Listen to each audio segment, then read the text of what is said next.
Hi, welcome to another edition of Hand-Laid Tracks and 3D Printed Train Things with Socrates.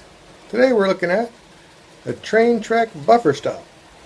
I always wanted to have some form of buffer stop at the end of the train so you could put it on the edges of a spur or extra track. And the other nice thing about it is I have the time saver set up in the middle of the track, and I want to be able to set off the exact size for the time saver because there's only supposed to be so many cars per spur. The time save video is linked in the description or something like that. So anyway, I made a small track stop buffer, and it prints down on its face, and it sits down on the track with a little tiny tooth that holds it more or less in place. So when the car hits it, it will pop up but try to stay in place. So it's trying not to destroy everything, but at the same token trying to stop things before they run over the edge.